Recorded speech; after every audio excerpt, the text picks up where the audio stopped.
Pour me remettre.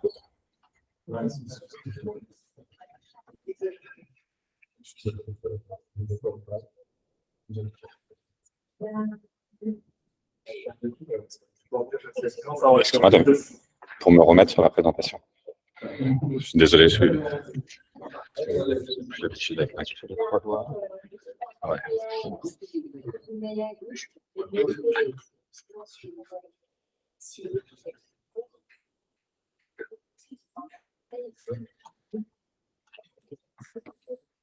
Excuse-moi, je regarde juste.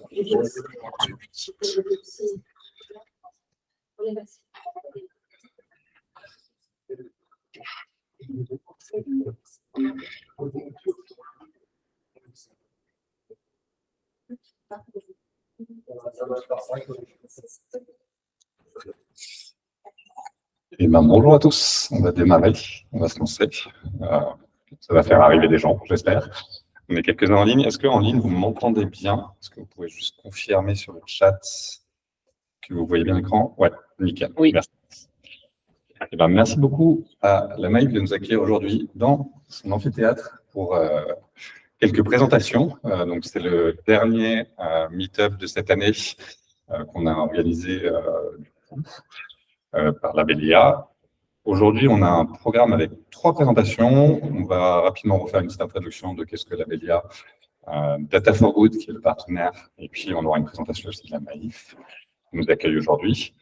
Et puis on aura une première présentation par Samuel et Yann autour de l'approche patrimoine IA pour l'intégration d'un grand nombre de briques IA en production. Donc ils nous présenteront un peu s'ils commencent à avoir d'expérience. Ils sont venus présenter plusieurs fois leurs outils qui ont été mis en open source. Et donc c'est l'occasion aussi de voir comment ça marche concrètement après quand il faut les maintenir en production, qui est une vraie question. On aura ensuite une présentation de Céline d'Actionnable autour des coûts cachés du LLM. Donc sujet très à la mode, tout le monde s'en empare plus ou moins avec réussite, mais en tout cas, c'est important aussi de regarder qu'est-ce qu'il y a derrière. Et donc, on aura une présentation de Céline.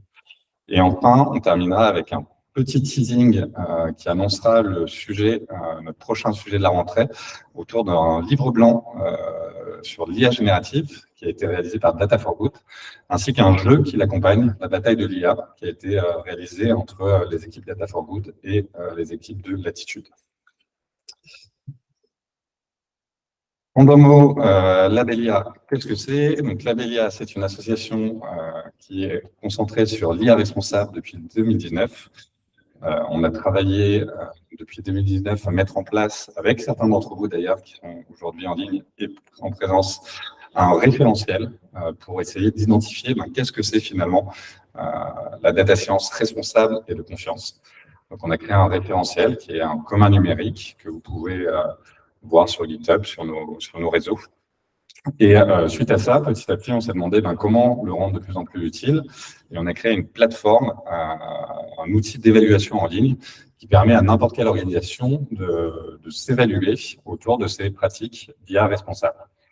Et on s'est dit, OK, super, il y a plein d'organisations qui sont très contentes de pouvoir évaluer leur maturité, mais derrière, comment elles peuvent mettre en avant toutes leurs pratiques. Et à ça, on a créé un label qui s'appelle Labelia, le label de l'IA responsable et de confiance. Actionnable, Maïf ont été parmi les premiers à être labellisés. Et depuis, on a un certain nombre d'entreprises qui ont été labellisées, dont City, il me semble. On a les références juste après. Voilà, un petit peu pour les premiers labellisés, donc Actionnable, Maïf, et puis on a Artefact, Apricity, Cortmetry, Equimetrix, et le Crédit Agricole également, qui a été labellisé IA responsable. Donc on continue à développer ce label avec l'association. Et puis on continue d'animer ce meet-up d'IA responsable. Donc aujourd'hui, on n'est pas énormément, mais il y a quand même un groupe avec presque 1000 personnes. On arrive aux 1000 personnes là qui sont inscrites sur le groupe, ce qui en fait un des premiers groupes, le premier groupe en France autour de l'IA responsable, et peut-être même d'Europe là-dessus. Et on continue à travailler avec des partenaires publics des pays francs, comme l'Aquitaine, la région Île-de-France, et puis des associations comme Data for Good, Impact AI, et puis également des acteurs un peu plus universitaires, ou en tout cas dans l'éducation, comme Event City ou Blend. Donc, un de nos partenaires, c'est Data for Good. Data for Good, c'est une association qui met en relation des data scientists, étudiants, professionnels, avec des associations qui ont des projets autour de l'IA. Donc, c'est une association qui aujourd'hui compte près de 5000 bénévoles. Et donc, le but, c'est pour des projets environnementaux, pour des projets sociaux, de pouvoir faire travailler des bénévoles sur des projets IA qui sont sélectionnés. Donc, Data for Good est un partenaire de ce meetup. Si vous voulez aider l'association, n'hésitez pas à étoiler le repo, que ce soit les repos de Data for Good comme de Labelia, et puis de suivre notre page LinkedIn et de relayer nos communications. Et sans plus attendre, on va s'attaquer à la première présentation. Samuel et Yann, je vous laisse faire l'introduction. Et peut-être un mot avant sur la Maïf et ses équipes qui nous accueillent aujourd'hui.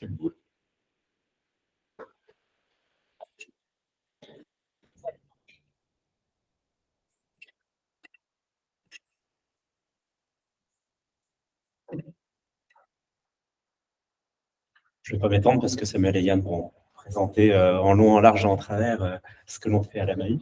On va essayer pas trop long.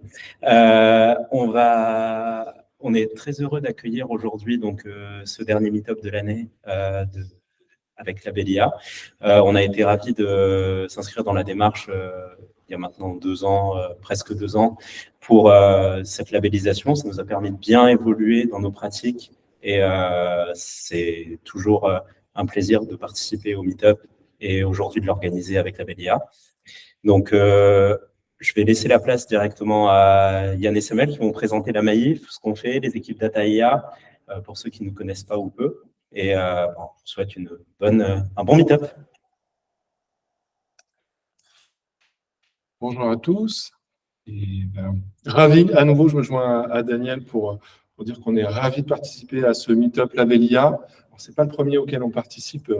On a des échanges déjà depuis quelques années ensemble et ces échanges, ils nous ont nourris, ils ont été importants pour nous pour essayer de développer une IA de confiance à la Maïf. Donc, et puis, on va le voir aussi, ils nous ont nourris concrètement sur le sujet qu'on va vous présenter aujourd'hui. Et donc, pour toutes ces raisons, je me joins à Daniel pour dire qu'on est ravis de vous accueillir aujourd'hui pour ce meet-up Labelia. Alors, nos prises de parole précédentes, elles étaient plutôt tournées vers nos parutions open source, vers Chapache pour l'explicabilité des modèles, pour Euribia sur le monitoring de drift, le suivi de la dérive des modèles.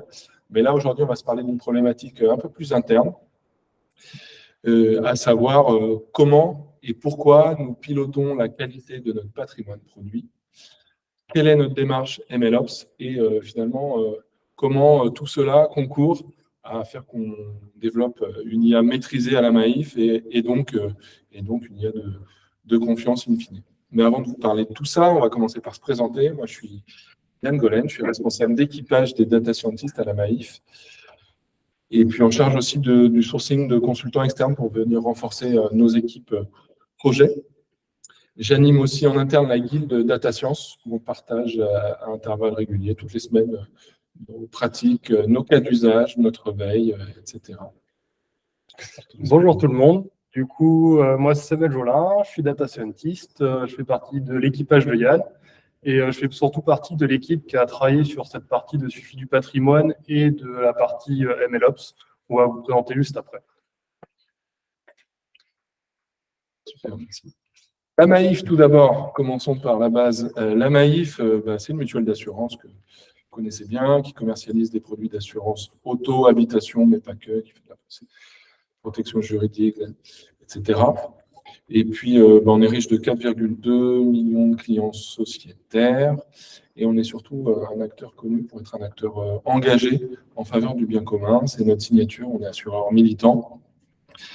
On est entreprise à mission et puis tout ça se traduit par des actions concrètes, comme par exemple une toute récente, celle de cette année, et assez emblématique, c'est le fait qu'on ait adopté un dividende écologique qui nous engage chaque année à renverser 10% de nos résultats à la cause écologique. Et ben, cet engagement, il se décline dans toutes nos directions, dont l'une d'entre elles, la direction Data IA. Tout ça pour vous dire que déjà, on a une direction dédiée à nos enjeux autour de la data et l'IA, la MAIF, qu'on est environ 200 internes plus externes à travailler dans cette direction, avec des profils variés. Et on va vous parler plus précisément d'une des tribus au sein de cette direction, qui est la tribu YODA. YODA, ça veut dire intelligence opérationnelle par la data. On y fait de la data opérationnelle et on y fait beaucoup de data science et de l'IA. On est à peu près une soixantaine au sein de cette tribu, avec donc, quasiment la moitié sont des effectifs de data scientists. Et puis on a d'autres profils, des lead dev, des architectes, des data analysts, data engineers, des product owners, des agile masters, pour faire que la mayonnaise prenne bien à tout ça, qu'on ait une bonne complémentarité de profils. On est organisé autour de 6 squads. Je regarde dans l'Assemblée Frédéric, je ne sais pas si je suis à jour, c'est 6 squads actuellement. Et ce qui nous caractérise au sein de cette tribu, c'est qu'on est résolument tourné vers l'open source. On est client consommateur d'open source. On ne travaille pas avec des studios de data science. Vraiment, on développe tout notre patrimoine à partir de briques open source. Et puis, on essaye de rendre à la communauté ce qu'on lui prend à travers nos briques open source, celles qu'on a libérées, Mélusine pour la classification des emails, Chapache et Euribia dont j'ai parlé en préambule. Ce qui nous caractérise également, c'est le fait qu'on travaille beaucoup on-premise. On a une réticence historique à partager, à mettre nos données dans le cloud, et notamment les données personnelles, évidemment, et donc on a fait le choix d'être on-premise. Voilà, puis on a un acteur assez engagé aussi sur la partie développement IA responsable, éthique, et notamment à travers les briques open source qu'on publie, qui militent pour ça. Pour vous faire bien saisir aussi les enjeux auxquels on est confronté, je vous propose cette petite frise historique pour vous dire que la data science à la MAIF, c'est une histoire récente, certes, mais qui date d'il y a quelques années maintenant quand même. On a commencé en 2017-2018 à tester la data science sur des cas d'usage traditionnels assurantiels, comme de l'actuariat produit, comme des problématiques de ciblage marketing aussi. Que 2018-2019, ça a été pour nous l'occasion de tester aussi la valeur de la data science sur des problématiques NLP, sur la classification d'emails notamment, et sur sur l'IA conversationnelle, des chatbots. Que 2019-2020 a été l'occasion de premiers passages en prod, de l'année des premiers succès qui ont amené d'autres finalement. On a pu, grâce à ces premiers succès, développer nos équipes, développer nos cas d'usage et réaliser beaucoup de produits internes à partir d'open source et avec des collègues internes. Je dirais que c'est ce jalon 2020, c'est aussi une bascule vers une IA un peu plus industrielle, beaucoup plus de passage à l'échelle, des bonnes pratiques vis-à-vis de cette industrialisation qui se développe depuis en 2021, en 2022, évidemment, et encore plus à partir de 2022-2023, où on commence à piloter cette qualité du patrimoine.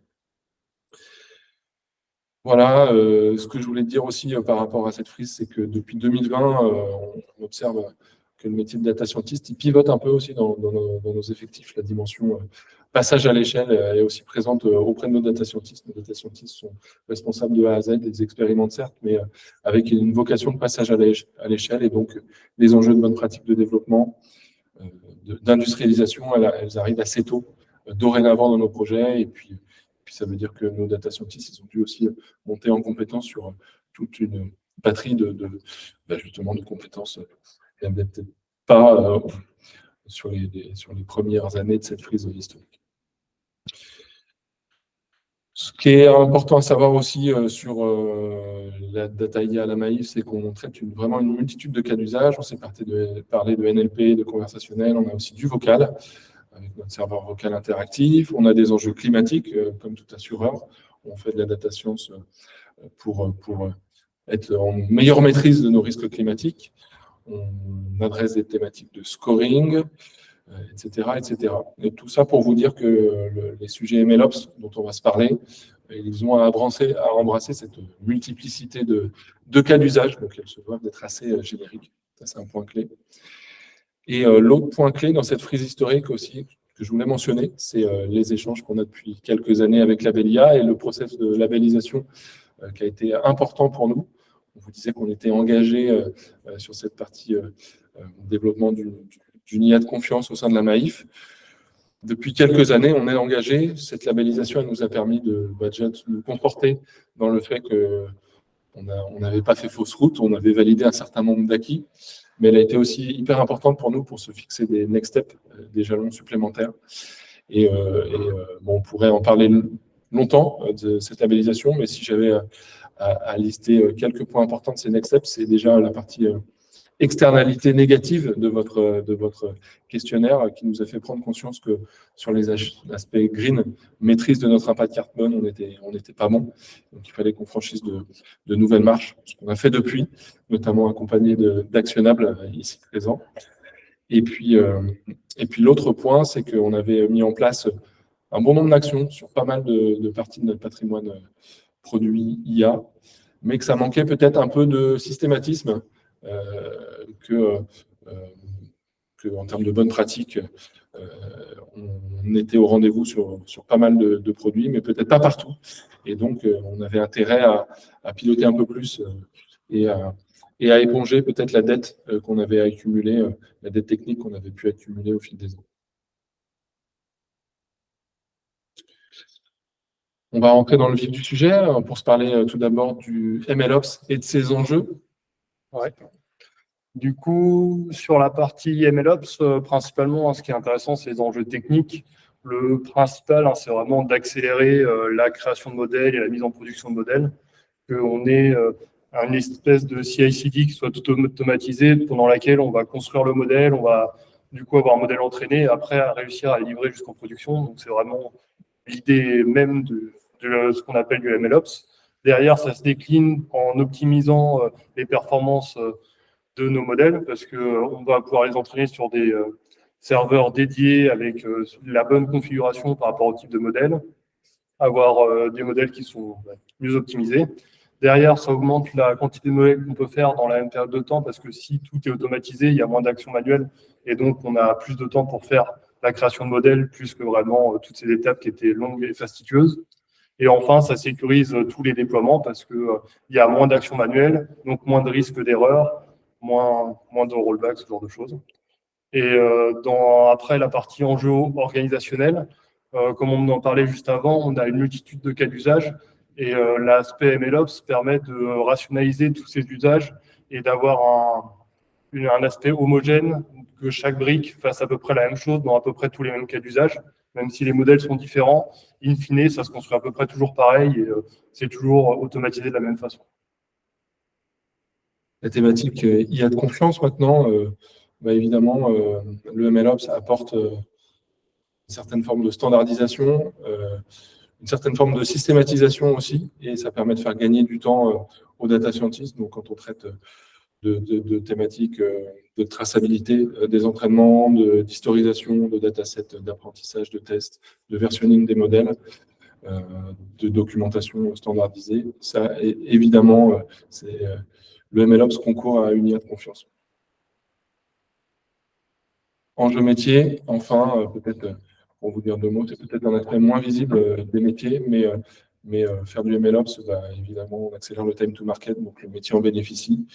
Et puis quand on est aussi à travers un suivi du drift, à travers un suivi des anomalies, quand on est proactif côté équipe data à remonter de certains problèmes que les métiers ont du coup pas besoin de signaler, ça instaure un climat de confiance et évidemment c'est vertueux dans cette relation avec les métiers.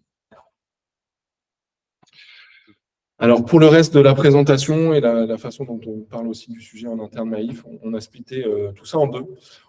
La partie de gauche, c'est le suivi du patrimoine, c'est le fait qu'on ait une batterie d'indicateurs sur chacun des produits de notre patrimoine et qu'on suit ces indicateurs dans le temps pour veiller à converger et veiller à ce que tous ces indicateurs augmentent.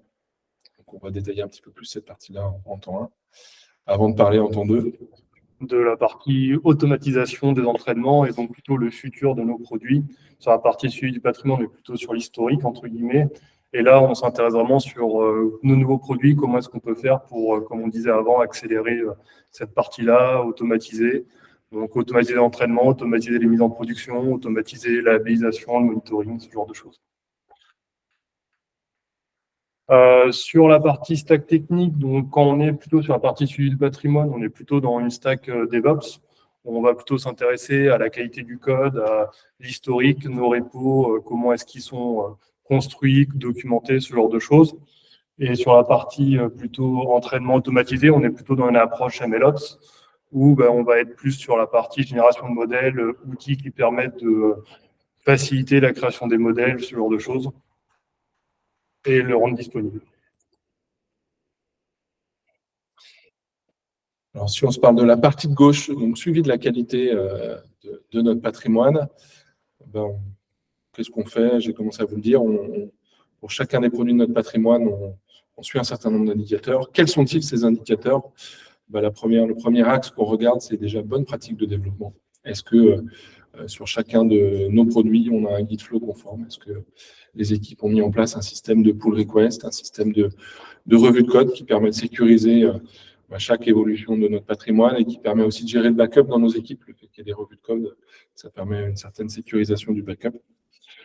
On travaille aussi à regarder un peu ce qu'il y a dans le code et sa qualité à travers un outil qui s'appelle Sonar, que Samuel va nous présenter tout à l'heure. On a une autre dimension qui est la dimension sécurité informatique. Et on travaille avec deux outils, cette partie sécurité.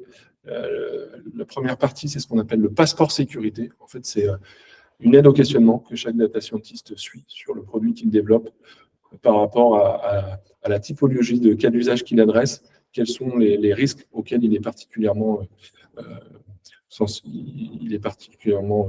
exposé. Ça, c'est la première partie, cette dimension sécurité. Le deuxième, c'est qu'on a une librairie sécurité en interne qui nous permet de checker l'ensemble des dépendances d'un projet pour s'assurer que dans chacune de ces dépendances, il n'y a pas de faille de sécurité. Ensuite, on a une dimension éthique.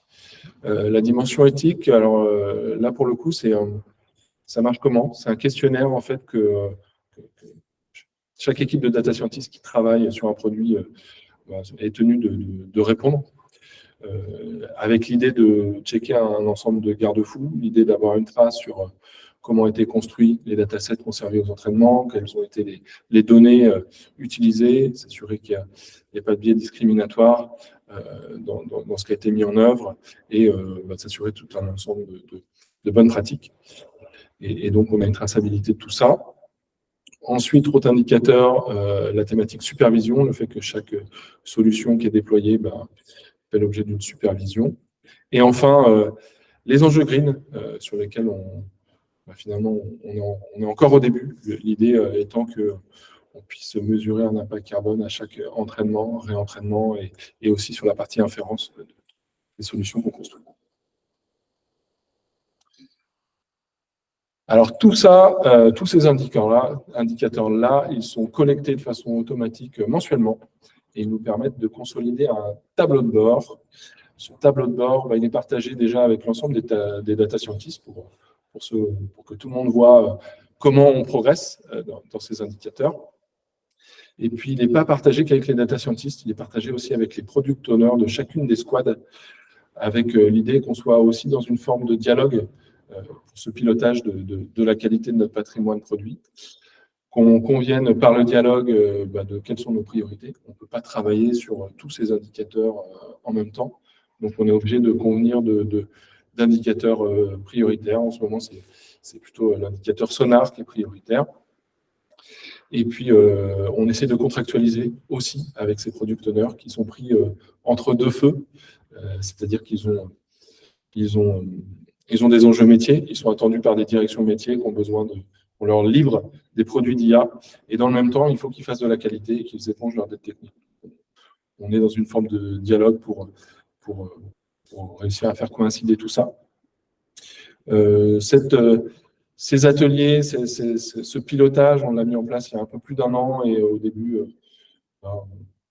n'a pas forcément été fluide. Hein. On a dû discuter pas mal le bout de gras, si j'ose dire, mais dorénavant, j'ai l'impression que tout le monde est assez convaincu par cette démarche et ça se passe plutôt bien et on converge et on arrive à convenir d'objectifs et à les respecter le plus possible.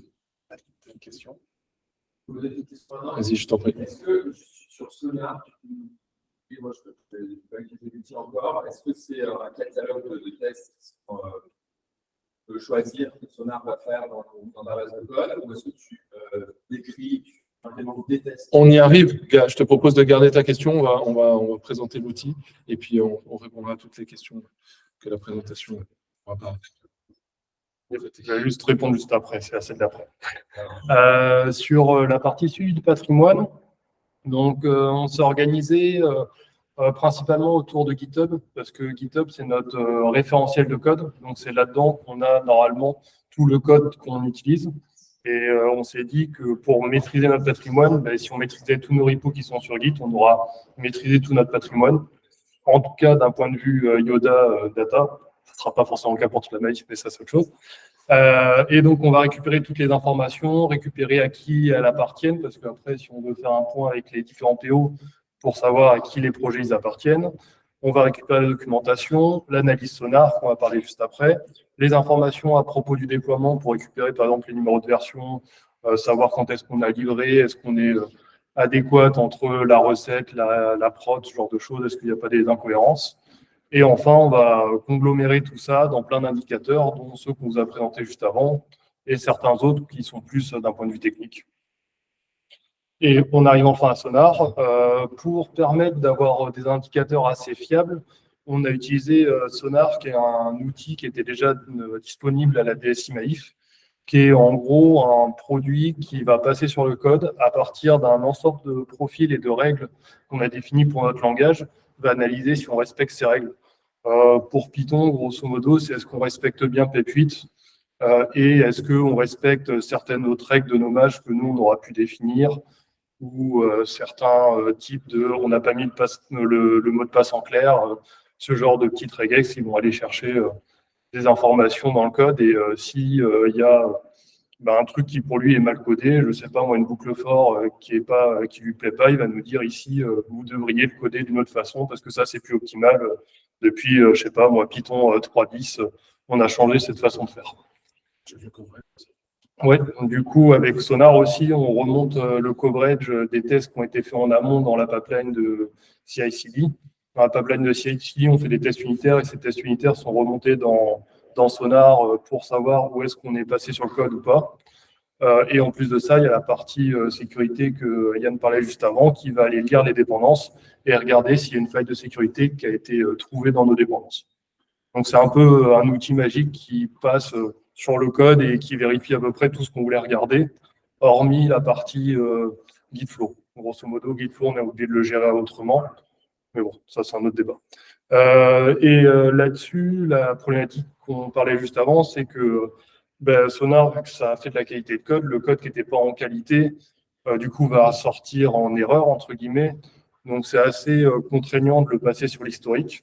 En à peu près un an, on a réussi à avoir 80% de notre patrimoine historique qui est sous Sonar. Et par contre, c'est surtout sur un nouveau projet, il faut le mettre dès le début et comme ça, c'est moins douloureux parce qu'à chaque commit, ça va passer, ça va nous dire attention, là, il faudrait que tu le réécrives comme ci ou comme ça. Tu as juste 2-3 modifications à faire dans ton code plutôt que quand tu arrives sur un patrimoine qui a, je sais pas moi, 500 ou 1000 lignes de code et qui te dit tu as 100 modifications à faire, c'est pas la même. Voilà. Donc ça, c'était sur la partie suivi du patrimoine. J'ai à peu près répondu à tes questions sur Sonar ou... Ok, parfait. On va partir sur la partie MLOps, c'est donc entraînement automatisé. Pour entraîner un modèle, on a à peu près 6 grandes étapes qui sont l'extraction de données, la validation de données, la préparation des données et après la partie entraînement qui est entraînement, évaluation et validation. Donc ces 6 étapes, elles sont à peu près communes à tous les types d'entraînement, que ce soit de la vision, du texte, de l'image. Augustin n'est pas d'accord, il me regarde avec des gros yeux. Enfin, dans tous les cas d'usage, on a grosso modo ces grandes étapes-là. Et donc, on a décidé d'automatiser ça en permettant l'exécution de scripts individuels sur chaque type de traitement. et de lier tout ça dans notre pipeline d'entraînement Jenkins au formalisme suivant. On va lui définir dans un fichier de configuration quel script Python on veut lancer et qu'est-ce qu'elle va faire. Et on va, du coup, pendant notre pipeline CI/CD, faire pop un Docker sur nos serveurs d'entraînement dédiés on-premise et faire cet entraînement-là. Une fois que l'entraînement il est fini, qu'on a notre modèle, on va le push sur notre repository artifact pour qu'il soit disponible après pour être exposé dans une API. Et là-dessus, l'avantage, c'est que ça permet d'homogénéiser, comme on disait en introduction, les pratiques, parce que quand on arrive sur un repo d'une personne, je sais pas moi, qui est partie ou autre, si elle est bien passée sur cette plateforme MLOps, on peut en un clic rejouer tout ce que la personne avait fait pour créer son modèle. Et ça, c'est vraiment intéressant et c'est là-dessus qu'était un de nos points clés sur ce produit-là. Donc maintenant, je laisse commencer. Oui, alors Samuel nous a parlé de l'un de nos chantiers MLOps, on en a d'autres, mais juste pour dire que cette partie MLOps, elle est intéressante, elle permet de poser des nouvelles pratiques qu'on rôde sur un cas d'usage MVP. Une fois qu'on a posé la techno, qu'on a posé la façon d'adresser la problématique, le travail n'est pas fini en fait, puisque l'enjeu, c'est évidemment d'évangéliser les collègues, de faire qu'ils utilisent ce qu'on a développé et de suivre comment les collègues se réapproprient dans le temps pour qu'on converge tous. Donc, voilà pour les enjeux autour du MLOps. Et on va vous énumérer maintenant à peu près les différents chantiers qu'on a réalisés, qu'on envisage et qu'on... Ouais. Donc, comme on parlait, il y a la partie 1 du MLOps qui était vraiment réussir à faire l'entraînement automatisé. On aura plusieurs versions après qu'on va détailler. Tout ça, c'est connecté à un MLflow pour suivre l'entraînement et stocker les logs d'entraînement et les différents temps d'entraînement. En parallèle de ça, on avait aussi un serveur d'inférence qu'on a travaillé pour les gros modèles type Vision pour les optimiser et que ça soit plus optimal. Et dans les en cours, ce qui était intéressant, c'est qu'on a commencé beaucoup à travailler sur la partie green. On réussit, quand on est dans notre pipeline MLOps, avec Code Carbone, à récupérer l'émission carbone. Donc maintenant, il nous reste à la consolider et vraiment la monter au next level et réussir que chaque produit utilise la pipeline MLOps. On va aller vite parce qu'on n'a plus trop de temps. On met en place une plateforme de labellisation et de la mesure de drift automatisée via la pipeline. Dans les chantiers qu'on projette d'adresser prochainement, on vous a dit comment dire, on était on-premise. Effectivement, on est on-premise. Maintenant, pour certains cas d'usage, on a besoin de puissance de calcul et on a recours ponctuellement au cloud pour ça. Et donc, on prévoit de travailler une brique qui permette un débranchage facile et de la part de nos data scientists pour pouvoir utiliser la puissance de calcul du cloud. On a aussi le sujet du data store, le fait qu'on ait une standardisation de la façon dont on historise nos datasets d'apprentissage de tests. Et puis enfin, on a un sujet autour du feature store pour le scoring. L'idée, c'est qu'on commence à avoir un patrimoine assez riche de scores qu'on développe essentiellement pour répondre à des enjeux de marketing opérationnel, de rebond commercial, ce genre de problématiques. Et l'un de nos objectifs, c'est que les data scientists puissent se référer à un feature store unique, centralisé, qui ne refassent pas tous la même data prep ou des data prep connexes dans leur coin. Et la step 2 sur ce feature store, c'est que les informations qu'il contient soient le plus fraîches possible, avec la notion de fil de l'eau. Voilà pour cette présentation. À disposition pour répondre à toutes vos questions. Merci.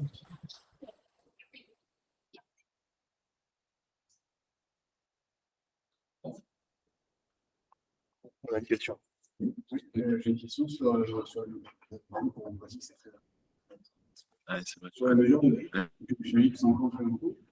Est-ce que vous pouvez nous parler de ce que vous faites autour de ça? J'ai les différents marqués que vous avez sur la computer science, vous avez déjà des... Oui, je vais répéter la question pour les personnes qui sont à distance. La question tournait autour de la mesure du drift, l'un des points de focus de l'un de nos chantiers MLOps. Et la question était de savoir comment on s'y prenait et comment on embrassait la multiplicité de nos cas d'usage. On a commencé par la thématique scoring. On aime bien bosser en mode agile, donc vous commencez petit et essayer d'élargir petit à petit. Et donc, on a commencé par la thématique scoring et d'ailleurs, on a publié à l'externe ce qu'on faisait sur le scoring à travers notre brique qui s'appelle Eurydia. Donc, on suit nos modèles de score qui sont des modèles de machine learning sur données tabulaires. Avec le premier enjeu, c'est de sécuriser les mises en production. C'est-à-dire que souvent, on entraîne avec des datasets historisés qui ne sont pas toujours le reflet de la donnée qu'on capte au fil de l'eau. Et donc, pour sécuriser ça, on a cette brique Eurydia qui permet de checker un peu ça, qu'il n'y ait pas trop d'écart entre ce qu'on a vu à l'entraînement et ce qu'il y a dans la vraie vie. Et puis, au fil du temps, on suit à la fois la dérive de la data qui nous est soumise à travers cette brique, puis également la dérive de performance des modèles. Ça veut dire que vous avez une feedback complète à chaque usage que vous avez. Ouais. Alors, sur cette thématique scoring, oui. Après, on a aussi... on fonctionne en mode batch et on voit que la dérive, elle n'est pas non plus si énorme que ça. En tout cas, elle met du temps à se matérialiser dans toutes les stats qu'on calcule et on a un suivi au mois de la dérive de nos modèles. Et puis sur tout ce qui est thématique NLP, Computer Vision, là pour le coup, c'est des sujets qu'on projette d'adresser, qu'on n'a pas encore complètement craqué. Voilà. Mais la suite au prochain numéro, du coup. Je relaye au micro 2 questions du chat. Alors, une question d'abord sur l'aspect version control, mais des datasets. Je pense que c'est ça que t'adresse la question. Est-ce que vous pouvez avoir un petit zoom, quel outil vous utilisez pour ça ou comment vous faites? Et puis une autre question, est-ce que vous impliquez des social scientists dans vos process, et notamment sur la partie éthique? Donc, j'imagine des gens issus des sciences humaines et sociales, peut-être? Ça va être ça la question. Ok. Alors, je vais répondre dans le désordre, je vais répondre sur la dernière. Alors, les collègues qui travaillent sur le challenge, sur le questionnaire éthique pour aider les data scientists à se challenger, c'est notamment Daniel. Peut-être tu veux nous en toucher 2 mots, la façon dont on le fait.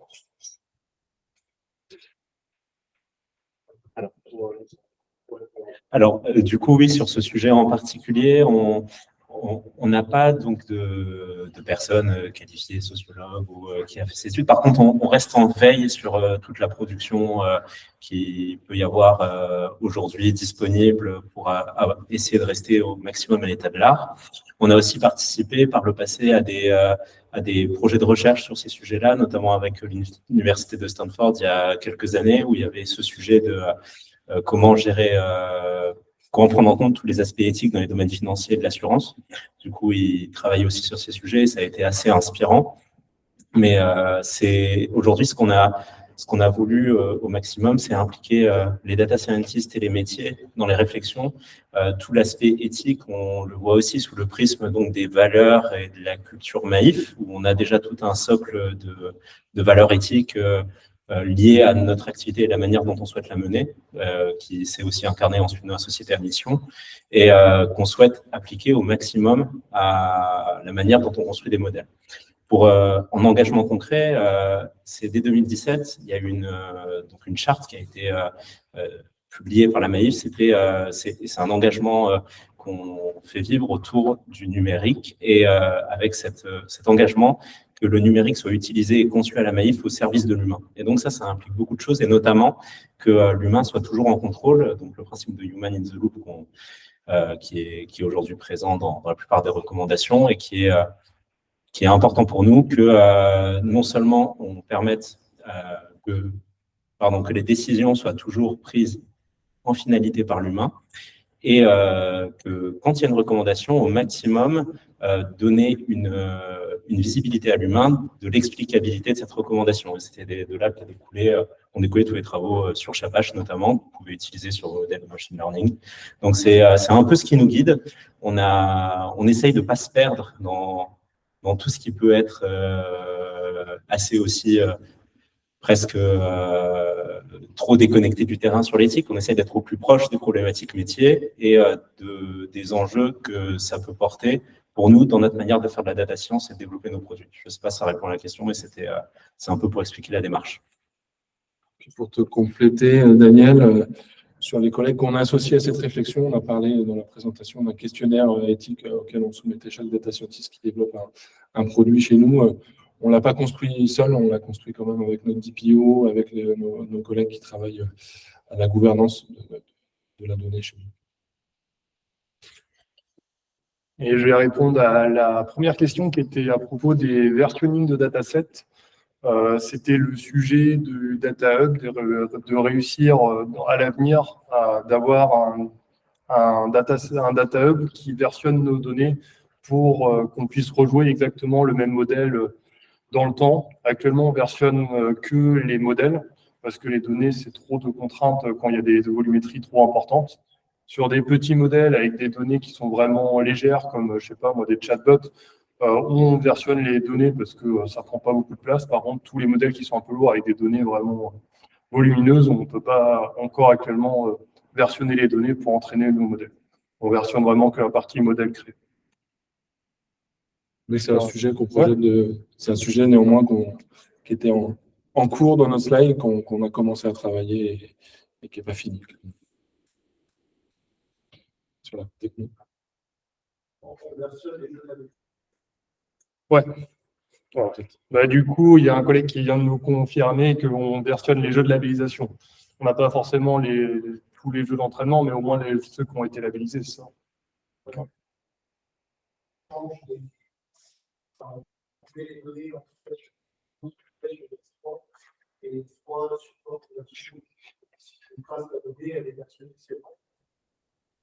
Donc, on a en complément qu'il y a toutes les données non structurées qui sont déposées sur du S3 et S3 versionne en partie une grande partie de nos données.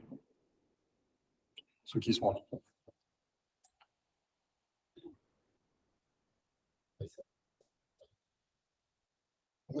Merci beaucoup. Merci à vous. Et on va directement passer à la présentation d'actionnables. Donc, on va faire un petit changement de support. Merci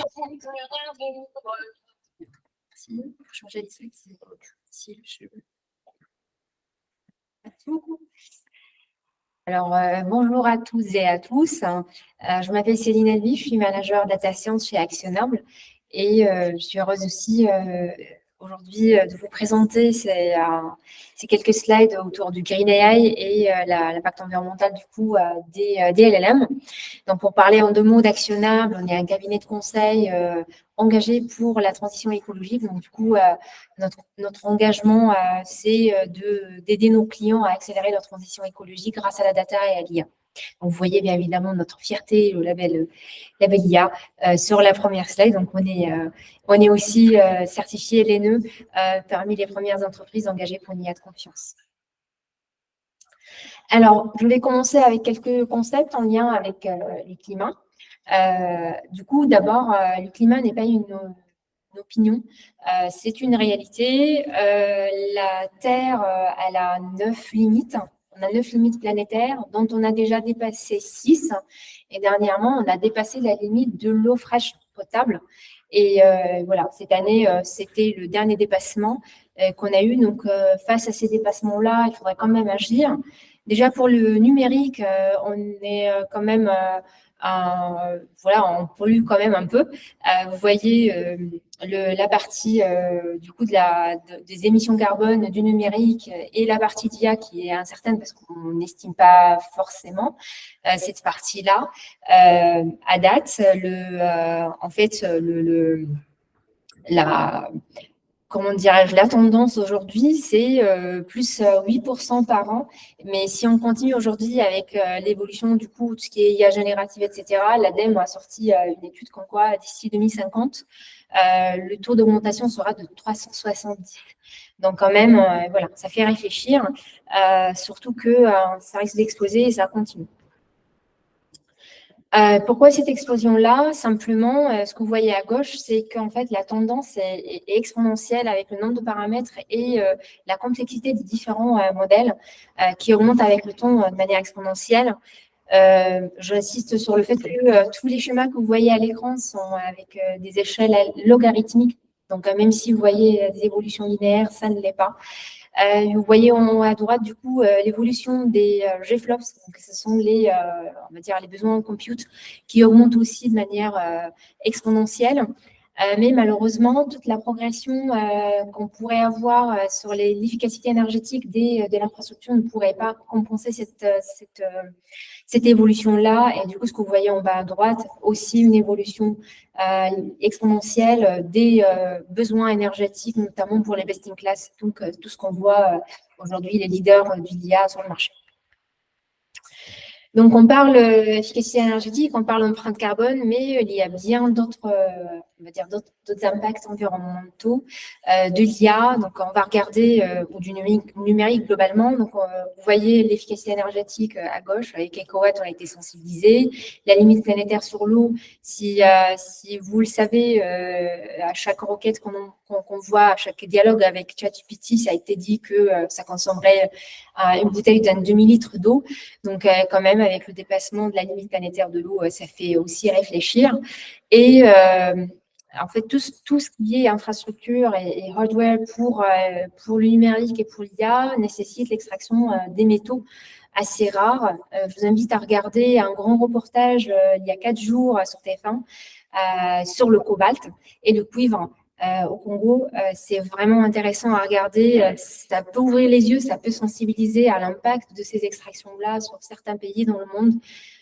On ne s'y connaît pas trop, on les voit de très loin, mais voilà, c'est bien aussi de se rendre compte de l'impact de ce qu'on consomme ici. Et dernièrement, l'impact du coup sur l'eau, la sécheresse va avoir un impact sur la biodiversité, un impact direct. Donc voilà, tous les impacts environnementaux qu'on pourrait avoir du numérique, donc où il faudrait agir. La deuxième partie de cette présentation concerne du coup la mesure carbone de l'IA. Simplement, ce qui ne se mesure pas n'existe pas. C'est-à-dire à partir du moment où on voit concrètement l'impact de l'IA, on pourrait agir là-dessus. Mais si on ne mesure pas, on ne pourra pas le savoir, on ne pourra pas agir. C'était un peu le constat de l'étude des chercheurs de Stanford suite à la modification du draft de l'AI Act, du coup, pour intégrer une petite adaptation pour les IA génératives. Donc, ce qu'on voit, c'est vraiment les leaders du marché. Il n'y a que les open source qui déclarent un peu sur leurs besoins en compute et en consommation d'énergie. Je ne sais pas ce qu'ils attendent en fait pour faire preuve de plus de transparence sur ces dépenses-là et comment du coup on peut sensibiliser les gens à leurs usages s'ils ne savent pas que ça a vraiment un impact et que ça consomme de l'eau et qu'il y a des gens qui n'ont pas accès à l'eau potable dans le monde.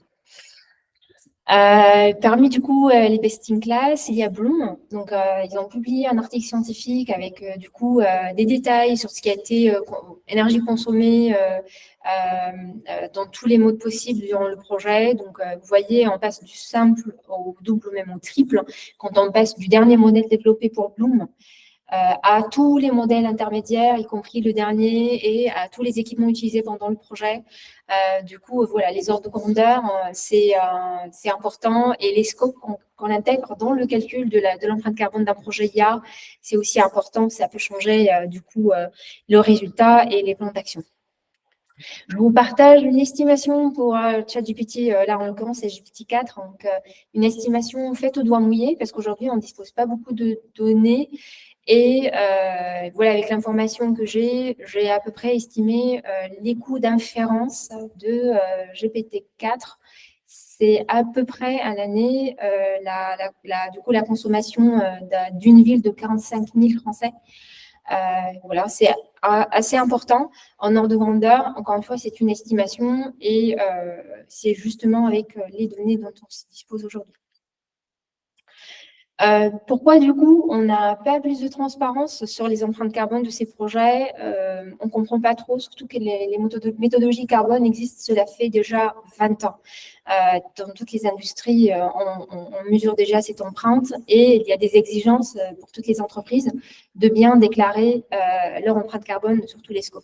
Donc, on commence à en parler avec le Green AI, qui est un groupement de scientifiques qui cherchent du coup à avoir une IA plus consciente de son empreinte carbone et qui peut justement prendre des décisions pour trouver un compromis entre sa performance et son empreinte carbone. Donc, une Green AI s'applique sur tous les scopes. Donc, commencer par la fabrication et la fin de vie des équipements, donc l'infrastructure qui est utilisée, mais aussi tout au long du cycle de l'IA et surtout à l'inférence, qui est la partie la plus oubliée aujourd'hui dans les estimations, où en fait le modèle d'IA va répondre du coup à des demandes d'inférence de tous les utilisateurs en utilisant leurs terminaux. Donc voilà, tout ça, il faudrait le prendre en compte quand on estime l'empreinte carbone d'un projet d'IA. Alors, après toutes ces informations, oui, il y a des actions possibles pour optimiser son projet d'IA. Il y a une bonne marge de manœuvre et c'est ce qui a été dit dans cette publication-là. Une review sera une centaine de publications du coup qui parlent du Green AI, qui dit que plus de la moitié de ces études parviennent du coup à plus de 50% d'efficacité énergétique. Et ils arrivent en fait à accélérer à plus de 115% pour du coup une bonne partie de leur projet d'IA. Donc, il y a bien une marge de manœuvre intéressante à chercher. Pour illustrer cela avec un benchmark qu'on a fait chez Actionnable, donc un modèle plus simple et un modèle un peu plus complexe, en utilisant du coup des outils de mesure. Donc, ce que vous voyez en bleu, c'est l'outil de mesure a priori. Donc, avant de lancer les entraînements, on pourra estimer la complexité des calculs du coup avec les flops. Et du coup, durant l'exécution, comme a dit Yann, avec Code Carbone, on pourra estimer du coup après, a posteriori, ou à la volée aussi, on pourra l'estimer, ce que vous voyez à droite en rouge. Donc, le contraste est bien clair. Le modèle plus simple consommera moins d'énergie et aura moins d'impact environnemental. Donc, tout simplement, si on se fixe un objectif clair, dès le début, on pourrait très bien choisir le modèle le plus simple pour ne pas prendre un marteau pour écraser une mouche, comme on dit. Le deuxième point que j'aimerais bien couvrir ici, c'est l'infrastructure. Souvent, en fait, on ne prend pas vraiment en compte des envies, quand on a envie de changer d'infra pour gagner en efficacité, les empreintes carbone associées du coup au remplacement des équipements. Donc, on a l'empreinte de carbone de fin de vie d'un équipement qui marche encore et l'empreinte carbone de la fabrication d'un nouvel équipement qu'on veut intégrer. Du coup, ça face du coup à l'efficacité énergétique qu'on aura, du coup qu'on gagnera, je ne suis pas sûre qu'à chaque fois qu'on fait cela, qu'on est gagnant.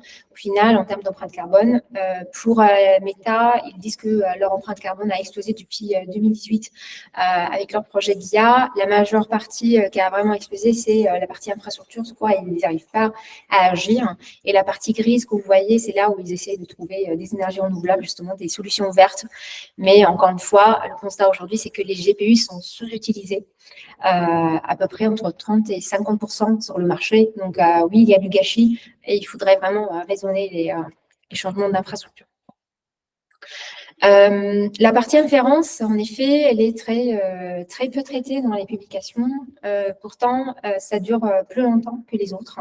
Donc, pour ChatGPT, on a pris plus de 3000% en 2 mois en termes d'utilisation. Donc, il faudrait vraiment prendre en compte l'inférence quand on traite son empreinte carbone et aussi quand on cherche les solutions d'efficacité énergétique. Donc, comme on l'a dit aussi, que ça a été mentionné, il y a bien des solutions pour simplifier les modèles avant de les mettre en prod, même après l'entraînement. Donc, il y a les pruning, il y a la distillation, il y a la quantisation, il y a beaucoup de solutions dans l'état de l'art, ce qui permet de garder un niveau de performance quasi égal et de baisser du coup, la complexité et gagner en efficacité énergétique. Donc, voilà, les points clés pour la fin. Le point de départ, c'est très important, c'est d'avoir un cas d'usage clair, avec des objectifs clairs, avec les métiers, ne pas partir sans objectif pour voilà, juste optimiser la performance dans l'absolu et juste viser un objectif clair pour être on va dire, clair sur les directions et surtout commencer par des solutions simples et complexifier ses besoins.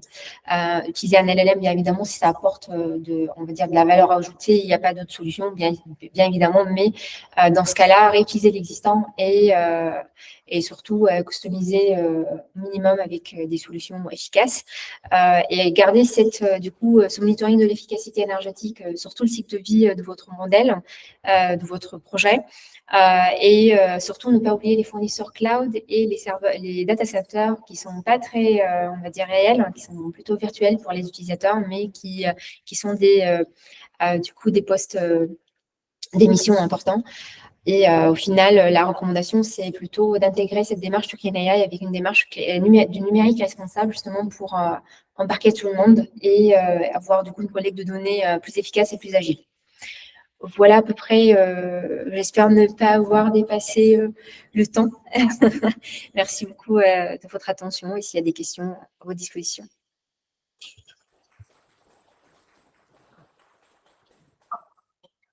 J'ai plusieurs questions d'un coup. Est-ce que tu peux nous redonner les éléments sur la consommation d'eau à chaque usage de ChatGPT et les éléments que tu as? C'est la première. Deuxièmement, est-ce que tu as des éléments sur la durée de vie des GPU, une fois qu'ils sont achetés, installés? Est-ce qu'on sait s'ils durent 2 ans, remplacés, 4 ans? Est-ce que vous avez des éléments là-dessus pour l'aspect bilan carbone? Alors, oui, pour dire au passage que dans les derniers comptes annuels trimestriels de Microsoft, on a appris qu'ils sont pour un rythme annuel de 60 milliards par an d'investissement dans les data centers. Ça donne un peu leur grandeur. C'est intéressant à voir. Et troisième question, est-ce que tu as des recommandations de librairie pour le pruning, la distillation, la ventilation? Alors, je pense qu'il y a des publications dans les références, donc je vous invite d'aller voir sur les diapos pour la dernière question. Je commence aussi à l'envers, désolée. Du coup, c'est pas dans le bon ordre. Il y a aussi des recommandations sur les librairies de développement, donc entre TensorFlow et PyTorch. PyTorch aussi, il y a des différences d'efficacité, donc à voir en fonction de l'infrastructure. Ça aussi à regarder depuis le début du projet, regarder, benchmarker et la conception et l'inférence et choisir la bonne bibliothèque. Il y a eu des benchmarks aussi, des tests. Donc, pour la durée de vie du GPU, à ma connaissance, moi, je n'ai pas regardé cette question-là, mais il y a beaucoup de roulements et il y a beaucoup d'équipements qui vont à la poubelle, pourtant, ils marchent encore. Donc, c'est ça, en fait, ce qui est désolant aujourd'hui. Et malheureusement, on parle recyclage, mais on en a parlé l'autre fois. Je voudrais parler plutôt éco-conception, c'est-à-dire qu'aujourd'hui, tout ce qu'on fait comme matériel, comme hardware, il n'est pas vraiment recyclable. On n'arrive pas à faire sortir les métaux qu'on a fait intégrer dedans. Donc, du coup, c'est potentiellement du gâchis. Donc, il faudrait pousser les entreprises, les fabricants, du coup, à réfléchir plutôt éco-conception pour que le matériel soit réutilisable et recyclable de facto, quoi, dès sa fabrication. Alors, je pense que sur ce sujet-là, il y a vraiment quoi faire. Et le recyclage, aujourd'hui, il n'est pas développé, il ne pourra pas combler les évolutions, même si tout ce qu'on consomme aujourd'hui est recyclable. Mais ce n'est pas le cas, malheureusement. Du coup, pour la question concernant la consommation d'eau, chaque requête, chaque échange avec ChatGPT consommerait une bouteille d'un demi-litre d'eau. Donc ça, c'est une information qui a été publiée. Il y a même des scientifiques qui se penchent sur comment rendre ChatGPT, comment le rendre moins demandeur d'eau, pour qu'il n'ait moins soif, quoi. Donc c'est aussi des travaux de recherche qui sont faits dans ce sens-là. Cette question-là, on se pose aussi la question sur leur modèle économique, parce que ça a été dit aussi que c'est pas du tout gagnant. Du coup, ils dépensent beaucoup sur leur infrastructure et sur la mise en prod de leur modèle, etc., et leur développement. Et du coup, même si c'est onéreux en fait d'utiliser ChatGPT, ça comble pas les coûts. Donc, ça pose un peu question là de ce point de vue-là aussi. Donc, on comprend pas trop leur modèle économique. Et de point de vue environnemental, c'est pas du tout très clair non plus. Donc voilà, c'est curieux. Donc à voir. On attend avec impatience des publications de leur côté. D'autres questions? Ouais. Oui, je voulais rebondir sur faire des détails qui vient. Est-ce que c'est l'eau pour refroidir les data centers?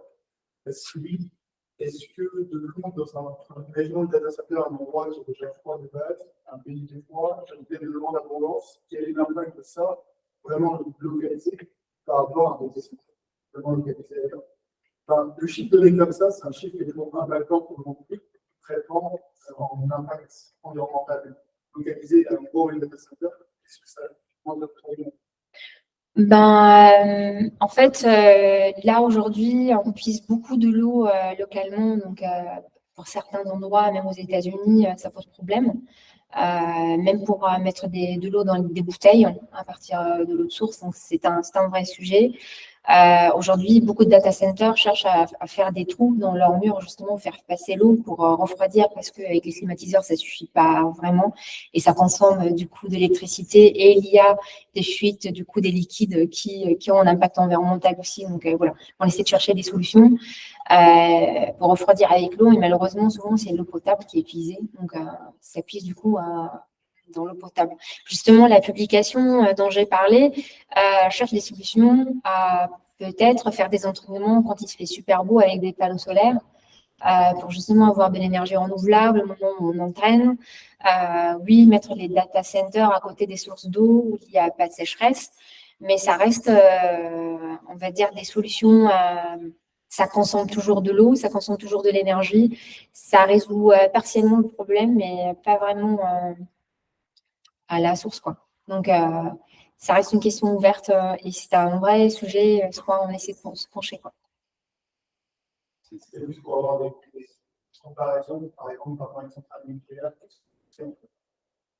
La centrale nucléaire, c'est aussi, on va dire, par exemple, moi, c'est par exemple de laisser une lumière à l'électrique publique par rapport à une afférence. La lumière, la nuit, elle est à l'électricité publique, par exemple, de la centrale nucléaire en France, qui elle-même consomme de l'eau. Quel est l'impact? Oui. Ouais, je suis totalement d'accord. Ça consomme de l'eau dans les deux cas, mais est-ce que ça a la même utilité? Est-ce que c'est utilisé de la même manière? Est-ce que les deux ont des impacts négatifs sur la société? Est-ce que les deux ont des conséquences similaires?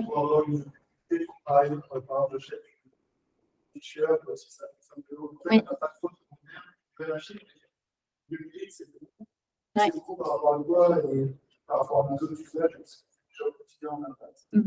Justement, 2 millilitres, le besoin d'un être humain dans la journée, c'est entre 1,5 litre et 2 litres d'eau. Voilà ce qu'il faudrait boire un minimum. Quand on dit une roquette, ça consomme 2 millilitres d'eau, donc il suffit de s'amuser avec 4 dialogues avec ChatGPT qu'on a consommé le besoin quotidien d'un être humain. Voilà,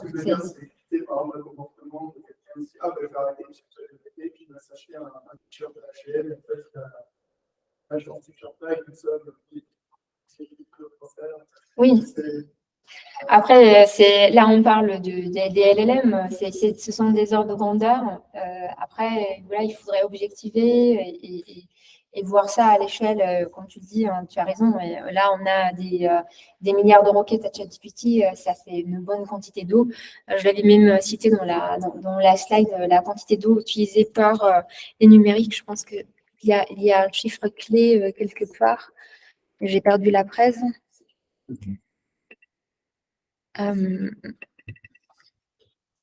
Ce que je vous propose, c'est qu'on continue cette conversation sur la partie empreinte eau avant le gros convivial après. Et peut-être qu'on finisse avec le petit teasing d'adaptation de l'attitude de réussite. À moins que Céline ait encore quelques éléments à partager. Non, c'est juste que j'avais mis qu'on pouvait remplir avec l'eau consommée du coup des data centers seulement. Ça remplit 120 K piscines olympiques du coup, chaque année. Voilà, ça donne un ordre d'idée sur que les data centers. Du coup, le reste reste à estimer. Voilà, merci tout le monde. Merci.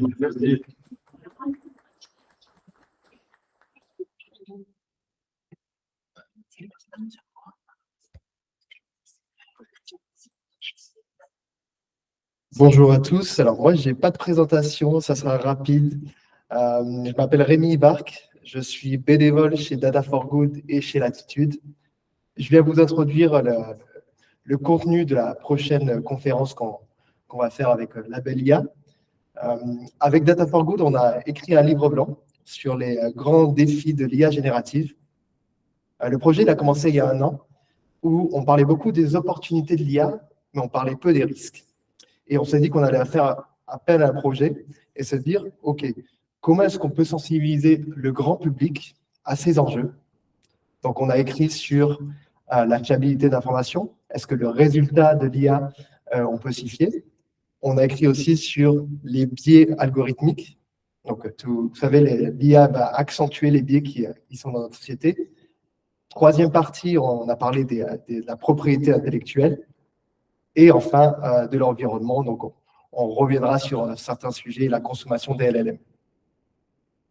Il y a aussi un sujet qu'on aimerait vous parler, c'est comment sensibiliser le grand public dans la vie quotidienne.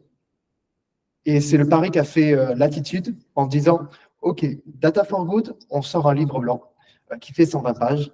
Bon, peu de monde a le temps de lire 120 pages, donc comment est-ce qu'on fait pour rendre ça ludique et aller dans les entreprises, aller dans les universités, aller dans les événements et dire, OK, alors on vous a résumé le sujet, maintenant c'est à vous de débattre. Donc Latitude a créé ce qui s'appelle la bataille de l'IA.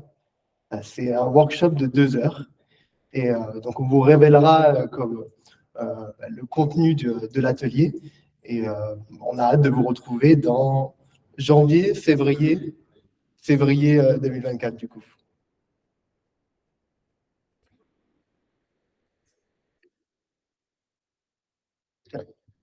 Merci beaucoup Rémi pour ce petit teasing. Je pense que ça donne envie d'en savoir plus. C'est un petit peu mystérieux et du coup, ça va être super intéressant. Puis on sait que les travaux Data for Good et Latitude sont toujours de super qualité. Donc merci beaucoup à tous les intervenants, organisateurs, participants de ce meet-up aujourd'hui, qui étaient à la fois ici à Paris dans les locaux de la Maïf, qu'on remercie beaucoup pour l'accueil, en visio et qui sera aussi dans le temps par le replay qui va circuler sur le blog, sur LinkedIn, sur le compte rendu qu'on met sur le GitHub et tout ça. Donc, du contenu super intéressant sur tous ces thèmes-là. Moi, je voulais juste faire une petite remarque de fin et je suis désolé parce que j'ai raté l'intro. Je suis arrivé en retard à cause d'un problème de train. Ce que je voulais dire, c'est que je me rappelle quand on a commencé tous ces travaux d'imaginer un référentiel d'exigence pour définir, cadrer, promouvoir la data science responsable au milieu de l'année 2019. Des entreprises qui avaient des patrimoines de briques d'IA en production, ça n'existait pas vraiment. Il y avait beaucoup de POC, il y avait beaucoup de gens qui étaient en train d'apprendre beaucoup de choses, et quelques boîtes qui avaient des outils de scoring en production, et c'était très, très rare. Et les années passent, tout ça se muscle, et on voit qu'aujourd'hui, on a des présentations assez impressionnantes sur comment on a un vrai SI de l'IA avec l'ensemble des briques. Donc, bravo à la Maïf d'avoir mis tout ça en place. Ça permet de voir aussi qu'est-ce qu'il faut faire pour être labellisé Labelia avancé, c'est pas non plus à la portée de n'importe qui. Donc ça, c'est assez génial. Et puis on voit en parallèle, parce que c'est toujours un truc à 2 faces avec ce que Céline nous a expliqué et que je vous invite vraiment à creuser les liens, les références dans sa présentation. Comme toute technique, on peut l'utiliser de plein de manières. Et si on se met à utiliser ça pour tout et n'importe quoi, avec l'exemple que disait Céline, tiens, on va dialoguer, on va faire 35 dialogues avec ChatGPT pour mieux savoir comment on fait une recette de je ne sais pas quoi. Voilà, on aura consommé une quantité d'énergie, de ressources, etc. invraisemblables. Alors, on va sans doute continuer la discussion sur les ressources au buffet pour ceux qui resteront. Ces trucs d'empreinte de ressources, c'est pas que qu'est-ce qui se passe pendant l'inférence, hein, c'est aussi des visions en empreinte. Et il y avait dans la question sur les GPU, sur les investissements des grands géants de la tech dans des data centers incroyables, etc. Et dans la valeur de l'action de NVIDIA, si vous regardez, NVIDIA, ça vaut plus de 1000 milliards de dollars en bourse maintenant. Et ça ne fait que monter. Et ils ont annoncé qu'ils ont surperformé leurs bénéfices attendus du trimestre de seulement 8%. Du coup, l'action a baissé parce que les gens pensaient que ce serait plus que ça en surperformance. Il faut voir dans quel délire de valorisation on est. C'est aussi l'empreinte de la fabrication de tous ces GPU, de toutes ces machines. C'est des chaînes industrielles qui vont de l'extraction minière jusqu'à la production industrielle dans des méga-usines incroyables. Donc ça coûte énormément de ressources et ça se retrouve dans les calculs d'empreintes diverses et variées que vous retrouvez. Voilà. Merci beaucoup et puis à très bientôt pour de nouvelles aventures IA responsables.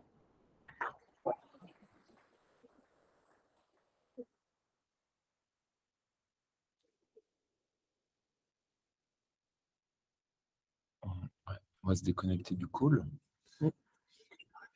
Ah oui, l'enregistrement. Ah oui, parfait.